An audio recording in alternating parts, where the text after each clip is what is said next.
Sociology 345. This is video lecture 05. We're going to be talking about critical theory today, and especially in relation to this particular article, or really chapter from a book by Max Horkheimer and Theodor Adorno, The Culture Industry, Enlightenment as Mass Deception. It's from the Dialectic of Enlightenment. One of the things I'll have you do in class probably is pull out some quotations and try to make sense of them, because it's a very dense article. And so I've done that here with a passage from page 125 in the chapter. And I want you to look at it very carefully and think about it. Adorno and Horkheimer were critiquing culture, and especially culture of the United States. They were new immigrants to the country, and they were really rather horrified with the state of popular culture coming from many people argue from an elitist position. But they said not only are the hit songs, stars, and soap operas cyclically recurrent and rigidly invariable types, but the specific content of the entertainment itself is derived from them and only appears to change. The details are interchangeable. The short interval sequence which was effective in the hit song, the hero's momentary fall from grace which he accepts as good sport, the rough treatment which the beloved gets from the male star, the latter's rugged defiance of the spoiled heiress, are all like the other details, ready-made cliches to be slotted in anywhere. They never do anything more than fulfill the purpose allotted them in the overall plan. And so they're describing here what they see in the popular culture of the time, in the hit songs, in the soap operas, in the movies, and talking about how the content is really repetitious. It appears to change. One cultural product looks different than the next a little bit, but the details are all just interchangeable. Think of this in terms of the modern romance comedy, that genre of film that you're all familiar with. When you go see a romance comedy, you already know what the story is. It may be different stars, it may be a different setting, but you know how it's going to play out. You know the various steps of the narrative. And on the one hand, they call this cliche, which it is, but more importantly for their perspective on the social world, they were concerned that the characters in movies or the pieces of a song, the structures of these things, never do anything more than fulfill the purpose allotted them in the overall plan. This idea of the overall plan, of a kind of totalitarian rigidity to culture and society, was something that they were very concerned with. And so as examples, we've got here the pop star. I'm not even actually sure who this is. I think it's Kenny Chesney maybe. But of course it doesn't really matter who he is. He's the cowboy. He's the modern cowboy with the puka shells and the tank top and the right kind of hat, and he symbolizes and fulfills a whole bunch of ideas. And there've been a whole bunch of him, a whole bunch of different ones of him, and they come and go, and we celebrate them for a while, and then we move on to the next. Same idea, Lady Gaga, packaged outrageousness. Big norm breaker and making millions of dollars doing it, right? And what's his name? They're all the same.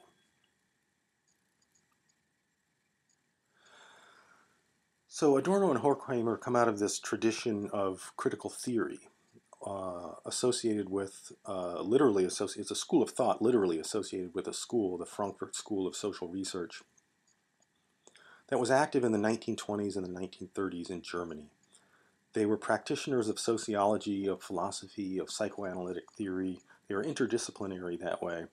And they brought together all of these ideas. The two big figures that we're interested in are Theodor Adorno and Max Horkheimer. And critiqued culture and critiqued society, because at that point in history, 1920s, 1930s Germany, they were watching very disturbing trends in their own society.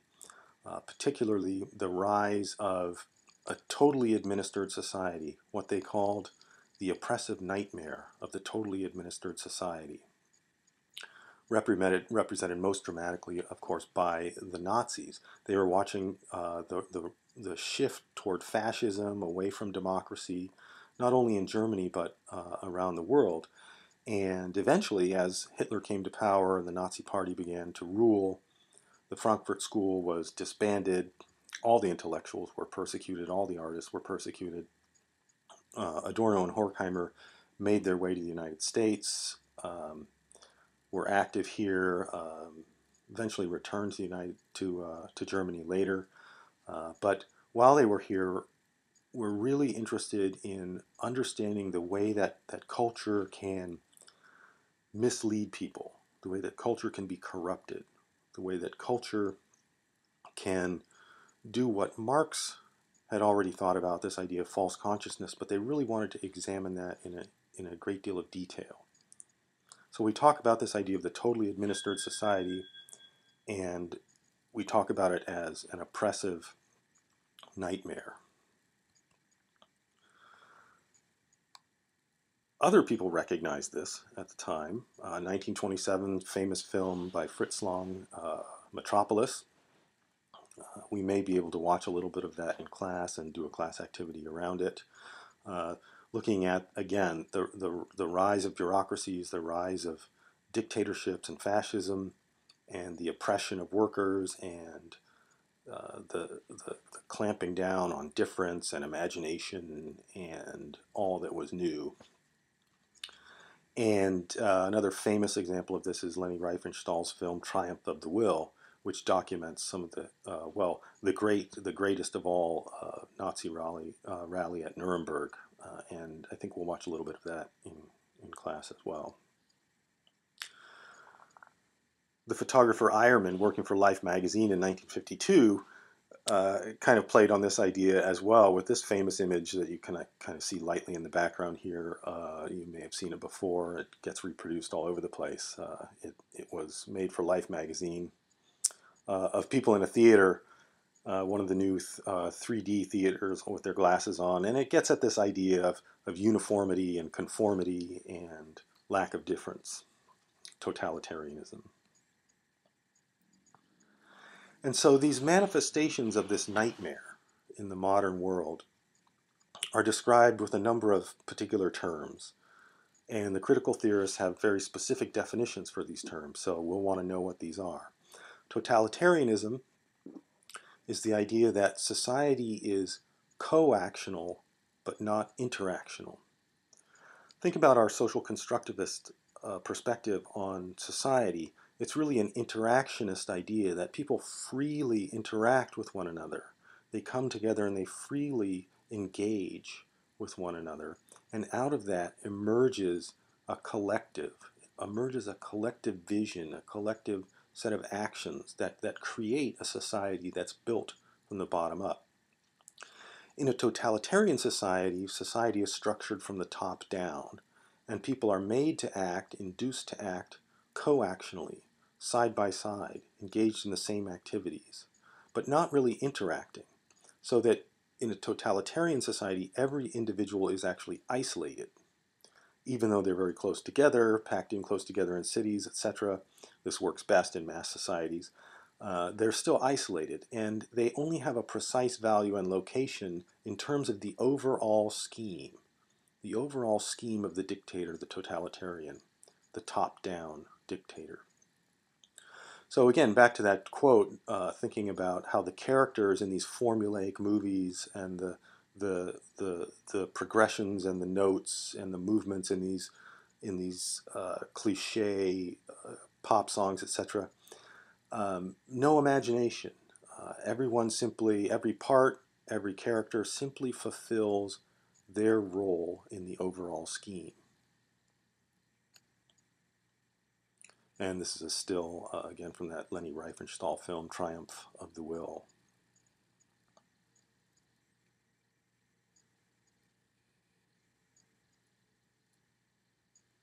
This is a documentary photograph from the United States. And again, it plays on that same idea. You know, we see it built into our architecture, this strict uniformity, this hard structure. Critical theorists see this as part of the nightmare. We also have the rise at this time of scientific management, which is an approach to work and organizing industrial labor. Many of you are probably familiar with this idea, or at least familiar with its dimensions because you've experienced them. It's been institutionalized in our society for quite some time. But it's the idea that you take work tasks and you de-skill them. You break them down into their simplest parts. You make them easy to do so you can easily train people to do them. And you divide up labor into very tiny divisions and put it all together in the form of, the basic form is the assembly line, where everybody does their tiny little part. They're not really aware or concerned with the overall picture. They just do their tiny little part over and over again. It takes no skill. It has no meaning. It has no self-expression. It has no creativity. You're not responsible for the overall product. And so you see this on the assembly line. You see this in the workplace. And the critical theorists saw it in society more generally, in the totalitarian societies. These are images from that period of scientific management in practice, where things like, in this case, secretarial work would be timed and regulated and filmed so that managers could determine the single most efficient way to do things. We still do this today. If you work in a call center and you're on a computer, your calls are timed, some of them are recorded, all your keystrokes are tracked and recorded, and these things are used to evaluate your efficiency. This got very elaborate at the time. These are studies by Galbraith, who put lights on workers' hands and traced their movements through time as they were engaged in the assembly of a product or whatever their job task was, in order to try and model in physical space what the most efficient ways of work might be.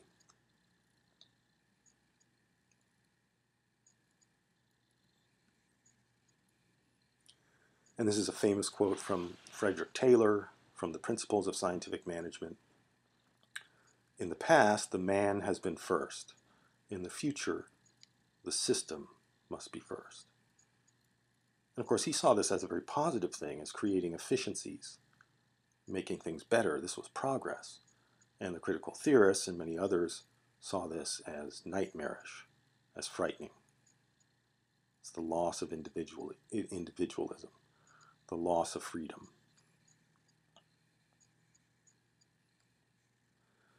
Bureaucracy is another key feature, a relatively new kind of organization in human societies. We're familiar with bureaucracies because we work and live in them all the time. You're part of one at Grand Valley State University. It's a large bureaucracy. The downside of bureaucracy is that they're impersonal. The critical theorists saw them as dangerous to sensuous life, really the death of sensuous life. They were and are the ultimate rational, disembodied, indifferent, impersonal, mechanistic power of petty routine. Now, on the other hand, bureaucracies are great. Bureaucracies are very good for democracy, for example. Because in a bureaucracy, like in a democracy, power is not held by individuals. Power is held in the office or in the position, in the status position. Unlike totalitarianism, where it's held in a particular individual. So on the one hand, bureaucracies are very good for us. They not only do they make things efficient, or they can, they help maintain a democracy. So that, for example, we see very dramatically every 4 or 8 years, this amazing thing happens in this country when we elect a new president. And again, amazingly enough, the old president, so far anyway, every time, steps down and the new one steps in. And there's this taken for granted understanding that once you step down, you no longer have that power. You no longer wield that power. It's a very simple idea, a very basic idea that's ingrained in us, but you can see that it's fundamental to democracy. It can also go very bad, and you've all had these experiences trying to deal with democracies and trying to get sorry, with bureaucracies and trying to get things done and finding it actually impossible.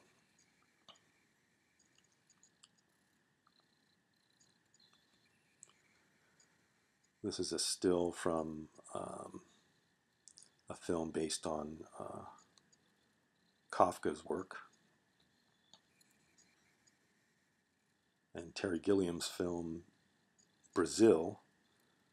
Brazil is actually famous for its democracies. If you haven't seen Brazil, that's a nightmarish film. It's worth looking at. So we've got bureaucracies, scientific management. We've got this idea of the metropolis. Fritz Lang named his film after this idea. The metropolis describes these new things, these new large cities, these mass cities that came about in the 19th century, and a particular experience within them, the idea of proximity without closeness, of being close and packed in with people, but without meaningful interaction.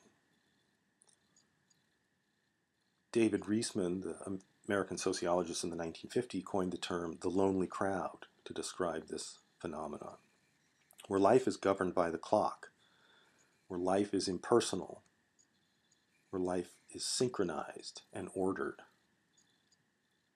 And this is just plain necessary in a complex society, but of course it has negative outcomes. We need to synchronize our lives. We need to follow the clock. We need to be efficient to get things done. We need to basically ignore most of the people we see every day, which we do if you think about it. We walk past them, we sit next to them, and we don't interact with them. This in turn begins to order our private life, so that even our most personal aspects of life become ordered and rigid. And these are some images that made by Robert Frank in the 1950s as he traveled around the United States. He was new to the country, he was an immigrant, and he saw this intuitively and made pictures of it, which, by the way, were very unpopular. People did not like to look at this and to see themselves in this way. But pictures like this taken on the street of a crowded city like New York, where you've got all of these people obviously packed in close together, basically passing by one another, not interacting. I guess the contemporary equivalent is when you sit on the number 50 bus between here and downtown, and everyone's sitting on the bus staring at their telephones, texting people who are somewhere else, and no one's actually interacting. The uniquely American experience of the drive-in theater, where everyone sits in their little self-contained cocoon, their cars, and watches the film. They're all together, they're all watching the same thing, but they're not even interacting. There's a church near my house that operates this way. People drive in, tune their radio to the pastor, and look up in front, and sort of on a stage the sermon gets done.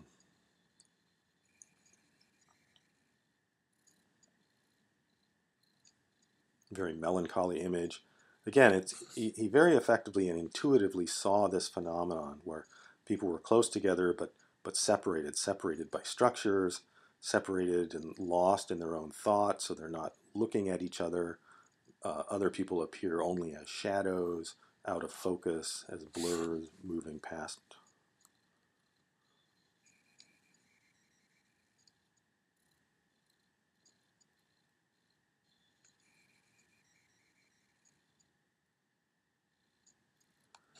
This one again symbolically showing the rigidity of structures. You can think about the rigidity of social structures symbolized by the rigidity of these physical structures, these doorways that separate people, that actually cut people into pieces and prevent people from interacting with one another, even though, of course, they're very close. The closest thing to this woman is actually only a reflection of another man.